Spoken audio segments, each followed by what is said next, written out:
Hello दोस्तों, आज हम स्टार्ट करने वाले हैं अपना चैप्टर नंबर 2 मैथ्स का, जो कि है relation and functions. Relation and functions के बारे में जानने के लिए हमें यहाँ पे कुछ टर्म्स का क्लियर होना बहुत ज़रूरी है।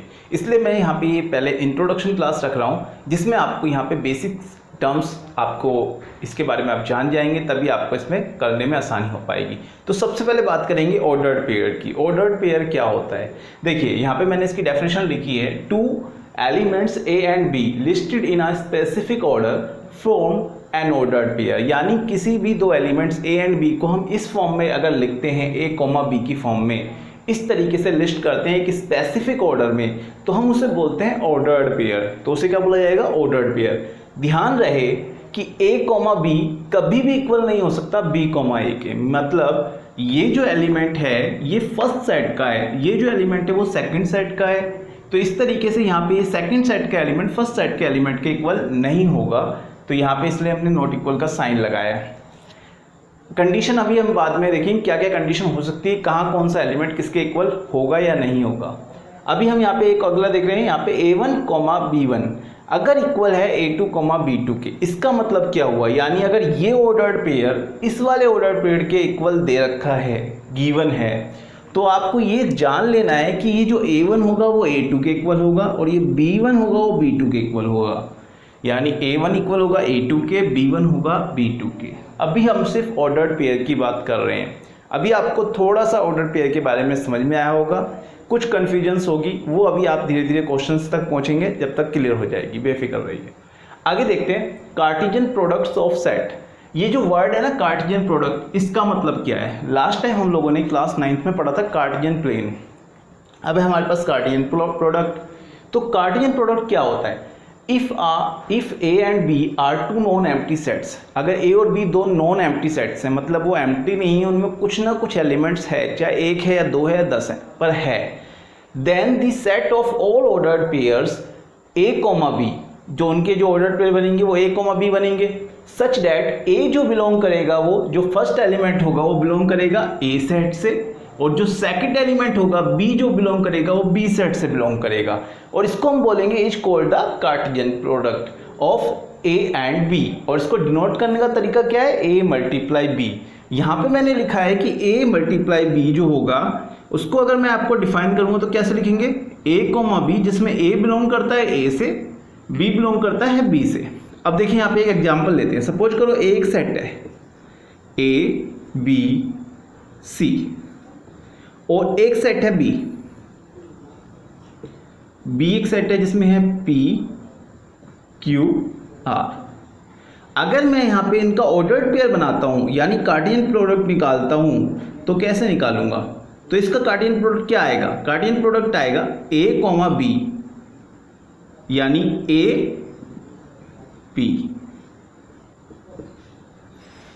फिर A का Q के साथ,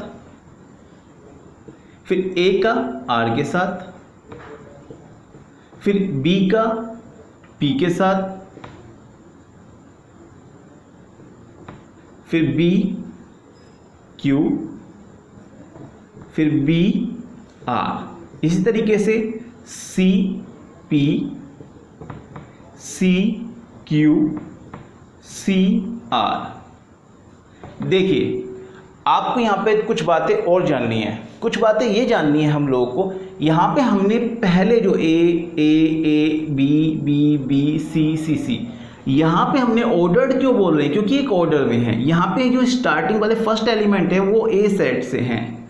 अगर मेरे को इसको B इंटू A निकालना होता, अगर मेरे को सपोज करो ये B इंटू A निकालना होता, तो मेरा कार्टेशियन प्रोडक्ट क्या बनता? तो मेरा कार्टेशियन प्रोडक्ट बनता P, A, P, A,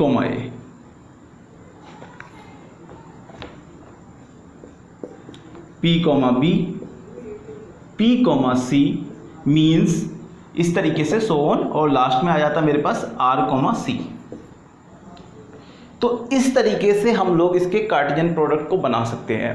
Cartesian product में ध्यान रखना है, जो फर्स्ट यहाँ पे जो फर्स्ट वाला जो एलिमेंट लिया जाएगा वो फर्स्ट सेट से लिया जाएगा, और सेकंड वाला एलिमेंट जो लिया जाएगा वो सेकंड सेट से लिया जाएगा। ये बहुत जरूरी जानना है, इसलिए मैंने यहाँ पे पहले बताया था A, B नॉट इक्वल होगा B, A के। दूसरी बात, अगर आपसे ये पूछा जाए कि कार्टेशियन प्रोडक्ट के अंदर जब हम कार्टेशियन प्रोडक्ट निकालेंगे तो कार्टेशियन प्रोडक्ट में कितने एलिमेंट पॉसिबल हैं, तो यहाँ पे देखो 1 2 3 4 5 6 7 8 9 एलिमेंट यहाँ बन रहे हैं। ये कैसे पता चलेगा? 1 2 3 4 5 6 7 8 9 एलिमेंट यहाँ पे बन रहे हैं। ये पता कैसे चलेगा कि कितने एलिमेंट यहाँ पे होंगे हमारे कार्टेशियन प्रोडक्ट में? तो कार्टेशियन प्रोडक्ट में नंबर ऑफ एलिमेंट पता लगाने का तरीका ये है, मैं यहाँ लिख दे रहा हूँ, number of element in cartesian product equals होगा number of element in A multiply number of element in B. मतलब नंबर एलिमेंट ए में कितने थे? 3 थे, बी में कितने थे? 3 थे, तो 3 3 9 यानी 3 3 9। तो यहाँ पे 9 एलिमेंट पॉसिबल थे इस कंडीशन में। और आपको किसी भी कार्टेशियन प्रोडक्ट के नंबर ऑफ एलिमेंट पता लगाने हो तो आप दोनों जितने भी आपकी जो जिनका वो प्रोडक्ट है दोनों के एलिमेंट्स की मल्टीप्लाई कर दीजिए, आपके पास कार्टेशियन प्रोडक्ट के एलिमेंट्स आ जाएंगे। ये तो अब ही कार्टेशियन प्रोडक्ट की बात। यहाँ पे कुछ याद रखने वाली बातें भी हैं, तो देखते हैं वो क्या याद रखने वाली जरूरी बातें हैं जो हमें याद रखनी ही हैं।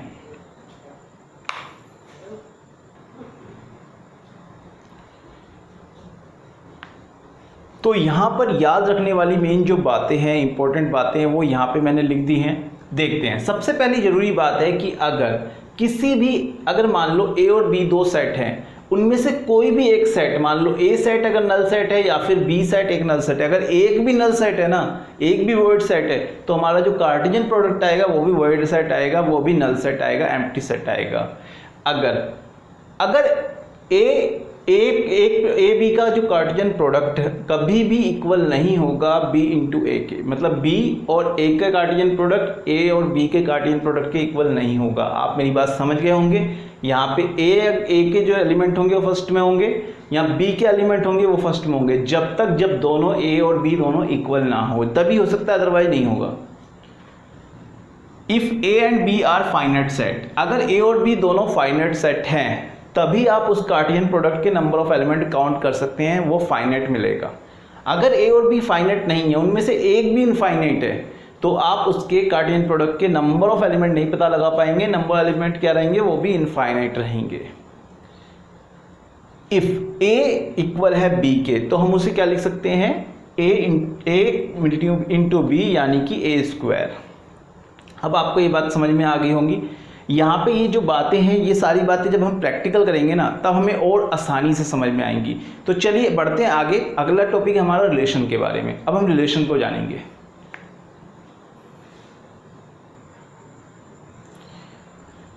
चलिए आगे बढ़ते हैं और हम देखते हैं कि जो हमारे पास आगे टॉपिक है रिलेशन। रिलेशंस क्या होता है? रिलेशन की डेफिनेशन मैंने यहाँ पे लिख दी है। रिलेशन की डेफिनेशन क्या है? A relation R from a non empty set A to a non-empty set B is a subset of the Cartesian product A into B। कहने का मतलब सिंपल सा है। रिलेशन क्या होता है? किसी भी एक सेट, सपोज करो एक सेट है A और एक सेट है B, इसका A का रिलेशन B के साथ अगर निकालेंगे तो A का रिलेशन जो भी हम निकालेंगे B के साथ, वो जो रिलेशन होगा वो सबसेट रहेगा उन दोनों के कार्टेशियन प्रोडक्ट के। और ये सही बात है। अभी इसको हम लोग न्यूमेरिकल्स भी देखेंगे। इसके बाद दूसरी बात है, the subset is derived bye describing a relationship between the first element and the second element of the ordered pairs in A into B। तो हमने जहाँ पे ordered pair A into B के जो लिखे होंगे, उनके रिलेशनशिप को हम लोग एक रिलेशनशिप के सिंबल से डिनोट भी करेंगे। आगे जैसे सपोज करो यहाँ पे एक A इंटू बी, ए का रिलेशन B के साथ निकाल रहा हूँ, तो जो A के एलिमेंट होंगे वो B के एलिमेंट के साथ जो रिलेशन होगा उसे हम बीच में डिस्क्राइब भी करना है हमें। आगे है रिलेशन के अंदर हमें 3 चीज़ें देखनी है। सबसे पहले है रेंज। रेंज क्या होता है? देखिए, अगर हम कोई रिलेशन निकालते हैं तो जो आप ऑर्डर्ड पेयर आपको मिलेगा, तो उसके जो सेकंड एलिमेंट हमारे पास रहेंगे वो हमारी रेंज होगी। और डोमेन क्या होगा? डोमेन होंगे फर्स्ट एलिमेंट। जो हमारे फर्स्ट एलिमेंट होंगे जो सेट के, वो हमारी क्या होंगे? डोमेन होंगे। कोडोमेन होता है जो सेकंड सेट होता है, वो पूरा का पूरा सेट, वो कहलाता है हमारा कोडोमेन। तो इसीलिए क्योंकि जो हमारी रेंज होती है वो सेकंड सेट में से ही मिलती है, सेकंड वाले एलिमेंट से ही मिलती है, इसीलिए जो रेंज होती है वो सबसेट होती है कोडोमेन की। तो ये बात आपको समझ में आ गई होगी। अब हम बढ़ते हैं हमारे रिलेशंस के आगे अगले टॉपिक फंक्शंस पे। उससे पहले हम इसके न्यूमेरिकल्स भी कर सकते हैं, लेकिन मैं ये चाह रहा हूँ कि हम लोग ये पहले सारा का सारा अपना इंट्रोडक्शन कंप्लीट कर लें, उसके बाद न्यूमेरिकल्स पे पढ़ें। इसलिए हम लोग पहले फंक्शंस की इंट्रोडक्शन खत्म करते हैं और उसके बाद आगे बढ़ते हैं। इससे पहले मैं रिलेशंस का एक यहाँ पे न्यूमेरिकल्स आपको समझाता हूँ। सपोज करो हमारे पास एक सेट है 1 2 3 4 और एक सेट है B 2 3 4 5। अब अगर मैं कहता हूं कि A का रिलेशन है, A का रिलेशन R के साथ है, रिलेशन मैं कैसे दिखा रहा हूं, relation of A to B क्या है कि जो एक्स वाई ऑर्डर्ड पेयर हमें मिलेंगे वो इस तरीके से होंगे, जो 2x - 1 = 0, ये मैंने यहाँ पे लिख दिया। और जिसके अंदर जो हमारा x होगा 2x - 1 - y = 0। तो यहाँ पे जो x होगा वो हमारा बिलोंग करेगा किसमें, a में, और जो y बिलोंग करेगा वो किसमें करेगा, b में। ये हमने यहाँ लिख दिया। अब यहाँ पे ध्यान से देखते हैं, अगर मैं इस तरीके से ऑर्डर्ड पेयर बनाऊंगा, रिलेशन निकालूंगा, तो मेरे पास रिलेशन क्या बन के आएगा, रिलेशन बन के आएगा 2x - y × 0। यानी अगर मैं x की वैल्यू 1 लेता हूँ तो 2 × 1 2, y में से 2 ही लेना पड़ेगा तभी वो 0 हो सकता है। देखिए यहाँ पे देखते हैं, a के मैंने एलिमेंट लिख दिए 1 2 3 4, ये a के एलिमेंट है, ये b के एलिमेंट है 2 3 4 5।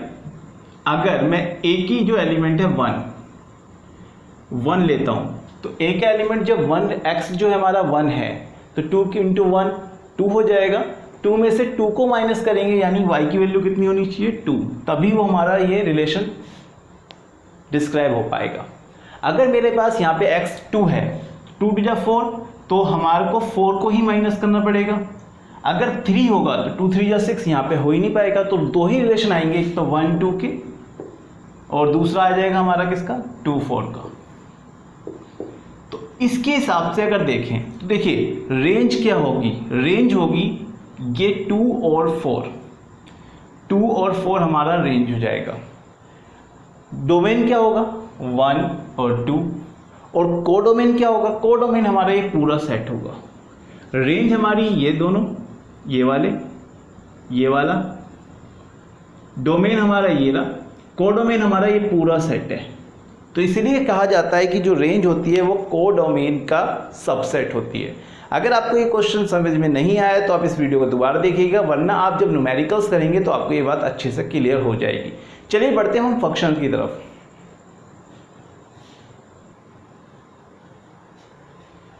चलिए अब हम बात करेंगे फंक्शंस के बारे में। फंक्शंस क्या होते हैं, अब फंक्शंस के बारे में बात करेंगे तो फंक्शंस क्या होता है, फंक्शन एक ऐसा रिलेशन होता है जिसके अंदर हम जो ऑर्डर्ड पेयर मिलता है उसमें हमें सभी एलिमेंट की कोई ना कोई इमेज मिलती है और सिर्फ एक ही इमेज मिलती है। मेरे कहने का मतलब क्या है, देखिए पहले मैं आपको इसके बारे में समझा देता हूँ। फंक्शंस होता क्या है, let X and Y be 2 non empty sets, ये दोनों कोई नॉन एम्प्टी सेट्स हैं। ए फंक्शंस और मैपिंग एफ, इसको हम मैपिंग भी बोल देते हैं, मैप भी बोल देते हैं, from X into Y return as F such that X into Y is a rule by which element X belong to X and Y belong to Y. यानी एक्स जो होगा वो एक्स से बिलोंग करेगा, वाई जो होगी वो Y से बिलोंग करेगी। अब यहाँ पे मैंने दो रिलेशन लिखे हैं। पहला रिलेशन ये है कि जो एक्स है वो वाई का स्क्वायर है, यानी अगर वाई का स्क्वायर करूँगा, 5 का स्क्वायर करूँगा 25 आएगा, 3 का स्क्वायर करूँगा 9 आएगा, 2 का स्क्वायर करूँगा 4 आएगा, 1 का स्क्वायर करूँगा कितना आएगा, नहीं आएगा। और यहाँ पे कह रहे हैं -2 का स्क्वायर करूँगा 4 आ जाएगा, -3 का स्क्वायर करूँगा 9 आ जाएगा, -5 का स्क्वायर करूँगा 25 आ जाएगा। कंडीशन क्या है, ये एक फंक्शन है या नहीं, ये देखो रिलेशन तो है, रिलेशन तो है, रिलेशन है, रिलेशन तो है, पर रिलेशन होने के बाद फंक्शंस का होना जरूरी है या नहीं है, फंक्शन भी है या नहीं है, ये चेक करना है हमें। तो देखो पहली कंडीशन, ये जो एलिमेंट होते हैं ना एक्स के एलिमेंट, इनको बोलते हैं हम प्री इमेज, इनको बोलते हैं प्री इमेज। फंक्शंस के अंदर बात कर रहा हूँ। और जो नॉर्मल रिलेशन के अंदर इसे हम डोमेन बोलते हैं, इसे कोडोमेन। और जो कोडोमेन के जो ऑर्डर्ड पेयर जो मिलेगा हमें, उसके जो यहाँ पे जो प्री इमेज जो बोलते हैं वो हम बोलते हैं हम किनको, ऑर्डर्ड पेयर वाले एलिमेंट्स को। अब इधर भी जो एलिमेंट्स जो ऑर्डर्ड पेयर ये है, ये है, ये है, ये है, ये सब क्या है हमारे लिए, ये सब हमारे लिए क्या है, रेंज है। और रेंज के साथ साथ ये हमारे फंक्शंस के अंदर अगर हम बात करूंगा तो फंक्शंस के अंदर ये हमारे लिए क्या हो जाएंगी, इमेजेस। तो प्री इमेज, ये इमेजेस हो जाएंगी। अब y की जो इमेजेस है, y के लिए जो a की इमेजेस है वो क्या है, अब ध्यान से देखेंगे जरा। यहाँ पे 9 के लिए 3 से भी 9, जो 3 की इमेज है वो भी 9 है, और -3 की इमेज है वो भी 9 है, 3 की इमेज वो भी 9 है, -3 की इमेज वो भी 9 है। यानी कि एक से ज़्यादा अगर इमेज आ रही है, यानी 9 की एक से ज़्यादा इमेज है, देखो 9 की इमेज 3 भी है, 9 की इमेज -3 भी है, यानी एक से ज़्यादा इमेज आ रही है। ये इमेज है, अगर एक से ज़्यादा इमेज आ रही है तो वो फंक्शन नहीं होगा, सिर्फ एक ही इमेज आनी चाहिए। देखते हैं यहाँ पे, ये फंक्शन नहीं है हमारा। यहाँ पे देखो मैंने एक रूल, ये रिलेशन लिया है कि x+1, y जो होगा वो x+1 होगा, यानी 1 x1 होगा तो 1 + 1 2 हो जाएगा, ऐसे 2 का +1 3 हो जाएगा, 3 + 1 4 हो जाएगा, 5 हो जाएगा, 6 हो जाएगा। अब ध्यान से देखें, अब जरा अगर हम ध्यान से देखेंगे तो यहाँ पे सभी की सिर्फ एक ही इमेज है, लेकिन सभी की कहाँ है, एक 6 रह गया, 6 की यहाँ पे कोई इमेज है नहीं है, 7 नहीं है यहाँ पे। तो जब तक यहाँ पे सभी की एक एक इमेज नहीं मिलेगी तो ये भी एक फंक्शन नहीं कहलाएगा। तो आपको इमेज भी समझ में आ गई होगी, प्री इमेज भी क्या समझ में आ गई होगी। जैसे कि कोई फंक्शन है, अगर हम कोई फंक्शन लिखते हैं, फंक्शन ऑफ ए बी के साथ, तो बी जो होगा, B is image of A, और जो ए होगा A is image of B. इन फंक्शंस की बात कर रहे हैं हम लोग, तो फंक्शंस के अंदर क्या होगा, ए के जो बी होगा, बी हमारे लिए ए की इमेज होगी, और ए जो होगा वो प्री इमेज होगी, सॉरी यहाँ प्री इमेज आएगा, प्री इमेज होगी बी की। ये एक फंक्शंस के अंदर रूल्स है और आपको ये याद रखना है। चलिए अब हम बढ़ते हैं अपनी एक्सरसाइज की तरफ।